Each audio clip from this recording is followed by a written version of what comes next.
দিনাজপুর শহরের পুলহাট থেকে খানপুর পর্যন্ত ১২ কিলোমিটার সড়ক উচ্ছেদ অভিযান চালাচ্ছে সড়ক ও জনপথ বিভাগ। দিনাজপুর পুলহাট থেকে বিস্তারিত জানাচ্ছেন প্রতিনিধি ভুবন সেন।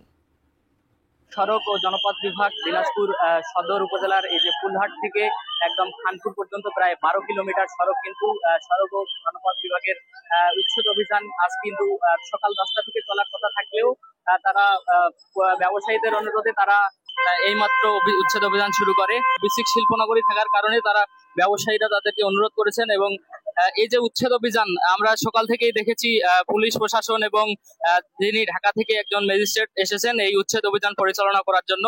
আমরা দেখেছি সড়ক ও জনপথ বিভাগের যারা দায়িত্বরত আছে তারা সহ বিভিন্ন যে সড়ক রয়েছে সড়কটি দিনাজপুর সদর পুলহাট থেকে খানপুর এলাকা পর্যন্ত এটি তারা এখান থেকে ১২ কিলোমিটার সড়কের দুপাশে ১২০ ফিট ভাঙার কথা থাকলেও তারা বর্তমানে ৮৫ ফিট তারা কিন্তু সড়কের দুই পাশে উচ্ছেদ অভিযান পরিচালনা করবে। আমরা ব্যবসায়ীদের সঙ্গে কথা বলেছি, তারা যেটি বলছেন যে আমরা যারা বিসিক শিল্পনগরীর এখানে যে পুলহাটে যে বিসিক শিল্পনগরী রয়েছে তার আন্ডারে কিন্তু 10টি ইন্ডাস্ট্রি এবং মিল রয়েছে। এই 10টি ইন্ডাস্ট্রি এবং মিল থাকার কারণে তারা ব্যবসায়ীরা কিন্তু সকাল থেকেই যে ম্যাজিস্ট্রেট এসেছেন তাকে কিন্তু তারা অনুরোধ করেছেন এবং তার অনুরোধে কিন্তু প্রায় দেড় ঘন্টা পর এই উচ্ছেদ অভিযান পরিচালনা করছেন যিনি নির্বাহী ম্যাজিস্ট্রেট তিনি। আজকে এবং আগামীকালকে এই উচ্ছেদ অভিযান পরিচালনা করা হবে।